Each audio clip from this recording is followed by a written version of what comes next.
Bonjour à toutes et à tous, bienvenue. Aujourd'hui, on s'attaque à un chapitre, un chapitre fondamental, l'ordre et les opérations. L'idée, c'est qu'on va se construire ensemble une véritable boîte à outils mathématiques qui va nous servir partout, tout le temps. Vous êtes prêts? Allez, c'est parti. Alors, quel est le programme? C'est simple. On va commencer par la base de la base. Comment on fait pour comparer deux nombres sans se tromper? Une fois qu'on maîtrise ça, on va ajouter les opérations dans l'équation. L'addition, la multiplication, tout ça. Et on finira en beauté avec une technique vraiment utile, l'encadrement. Bon, on entre dans le vif du sujet avec la première partie, la comparaison. Je le dis tout de suite, c'est la pierre angulaire de tout ce qu'on va voir. C'est le fondement. Donc, on se concentre bien, c'est essentiel pour la suite. Voilà une question typique. Comment savoir avec certitude si 7 sur 5 est plus grand ou plus petit que 8 sur 3? On pourrait essayer de deviner, bien sûr, mais en mathématiques, la devinette, ça ne marche pas. Ce qu'il nous faut, c'est une méthode infaillible. Pour trouver cette méthode, regardons un peu cette activité tirée du manuel. Concentrez-vous sur le tableau. On a nos nombres A et B. On les compare, et juste à côté, on calcule la différence A moins B, et on regarde son signe. Est-ce que vous commencez à voir un lien? Regardez bien la colonne comparer A et B, et la colonne signe de A moins B. Il y a quelque chose qui se passe là, non? C'est exactement ça, la clé. Et ça nous amène directement à notre première propriété, notre règle d'or. C'est la méthode fondamentale pour comparer n'importe quel nombre réel A et B. C'est tout simple, on étudie le signe de leur différence, A moins B. Si A moins B est positif, plus grand que 0, alors ça veut dire que A est plus grand que B. Et si A moins B est négatif, plus petit que 0, eh bien logiquement c'est que A est plus petit que B. C'est la méthode à utiliser tout le temps. Ok, super. Maintenant qu'on a cet outil de base pour comparer, on va pouvoir passer à la vitesse supérieure. On va voir comment l'ordre se comporte quand on introduit, les opérations. On va donc élargir notre fameuse boîte à outils. Commençons simple avec l'addition. La règle ici est plutôt intuitive. Pour n'importe quel nombre, A, B et C, si on sait que A est inférieur ou égal à B, alors on peut ajouter C des deux côtés, et l'inégalité ne bouge pas. A plus C restera inférieur ou égal à B plus C. C'est valable aussi pour la soustraction, bien sûr. Pensez à une balance en équilibre, si vous ajoutez le même poids de chaque côté, elle reste en équilibre. C'est exactement le même principe. Mais alors, qu'est-ce qui se passe si on multiplie? Est-ce que l'ordre reste le même, comme pour l'addition? Ah, là, il faut être beaucoup plus vigilant. La multiplication, c'est un peu plus délicat. Et il y a une règle absolument cruciale à connaître. Et la voilà, la règle. C'est le point le plus important de cette partie, celui qu'il ne faut jamais oublier. Il y a deux cas.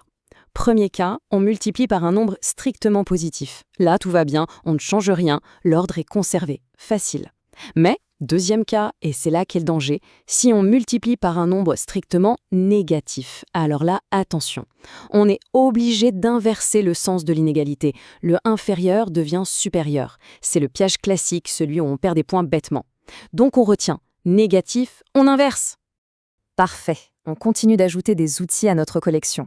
On va maintenant s'intéresser à trois cas un peu particuliers, mais très fréquents. Les inverses, les carrés et les racines carrées. Et on commence avec une autre règle qui inverse l'ordre et les inverses. Attention, la condition est très importante. Ça ne marche que pour des nombres qui ont le même signe. Ils doivent être tous les deux positifs ou tous les deux négatifs. Dans ce cas, si on a A inférieur ou égal à B, alors leurs inverses, 1 sur A et 1 sur B, ils sont rangés dans l'ordre contraire. 1 sur A devient supérieur ou égal à 1 sur B. L'ordre s'inverse encore une fois. Regardez cet exemple tiré du manuel Al-Moufid. On veut comparer 5 racines de 2 et 4 racines de 3. De tête, comme ça, c'est pas évident du tout. Alors quelle est l'astuce? L'astuce, puisque ces deux nombres sont positifs, c'est de comparer leurs carrés. C'est beaucoup plus simple. On calcule le carré de 5 racines de 2, ça donne 50. On calcule le carré de 4 racines de 3, ça donne 48. Ah, là c'est facile. 50 est plus grand que 48. Et donc, on peut en conclure que 5 racines de 2 est plus grand que 4 racines de 3. C'est une super technique, très efficace. Et pour les racines carrées alors?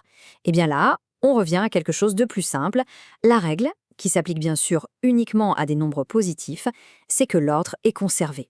Si on a deux nombres positifs A et B, tels que A est inférieur ou égal à B, alors la racine carrée de A sera aussi inférieure ou égale à la racine carrée de B. Pas de piège ici, l'ordre ne change pas. Allez, on passe à la troisième grande partie de ce chapitre.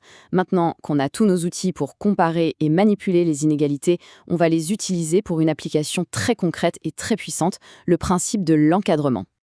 L'encadrement, qu'est-ce que ça veut dire au fond? Eh bien, c'est tout simple. Encadrer un nombre x, ça veut dire le coincer entre deux autres nombres, a et b. On écrit a est inférieur ou égal à x, qui est inférieur ou égal à b. On le met en quelque sorte en sandwich entre une borne inférieure et une borne supérieure. C'est super utile par exemple pour des nombres comme pi, dont on ne connaît pas toutes les décimales. On peut dire qu'il est encadré entre 3,14 et 3,15. Et la différence entre les deux bornes, b moins a, ça s'appelle l'amplitude de l'encadrement. La question qui vient logiquement après, c'est OK, on sait ce qu'est un encadrement, mais comment on fait des calculs avec? Comment on additionne, on soustrait, on multiplie des nombres qui sont eux-mêmes définis par un encadrement? Commençons par le plus simple, l'addition. Si on a un nombre x encadré entre a et b et un nombre y encadré entre c et d, comment on fait pour encadrer la somme x plus y? C'est très direct, on additionne les bornes inférieures entre elles et les bornes supérieures entre elles. Donc x plus y sera encadré par a plus c et b plus d. C'est logique et facile à retenir. Bon, l'addition, c'était facile, ça donne confiance. Mais est-ce que ça marche aussi simplement pour la soustraction? Est-ce qu'on a le droit de juste soustraire les bornes, comme on vient de le faire? Et là, attention, c'est la question piège. C'est ici que se font la plupart des erreurs dans les exercices sur l'encadrement. Et la réponse est non, on n'a absolument pas le droit de soustraire les bornes directement. Alors, comment on fait? On va utiliser une astuce. On va transformer la soustraction en une addition. On sait bien que x moins y, c'est exactement la même chose que x plus l'opposé de y, c'est-à-dire x plus moins y. Du coup, la méthode se fait en 3 étapes. 1. On garde l'encadrement de x. 2. On trouve l'encadrement de l'opposé de y, de moins y. Et 3. On additionne les deux encadrements, celui de x et celui de moins y, en utilisant la règle simple de l'addition qu'on vient de voir. C'est la seule méthode correcte. Et voilà, notre boîte à outils est maintenant complète. On a vu comment comparer, comment les opérations affectent l'ordre et comment travailler avec des encadrements. Pourquoi tout ça est si important? Parce que tout ce qu'on a vu aujourd'hui, ce sont les fondations indispensables pour ce qui vient après. Pour résoudre des inéquations, bien sûr, mais aussi plus tard pour comprendre le comportement des fonctions. Alors mon conseil, pratiquez, refaites les exemples, assurez-vous que chaque règle est bien comprise. Une fois que ces outils sont maîtrisés, vous verrez, beaucoup de choses en maths deviennent tout de suite plus claires. Bon travail et à bientôt!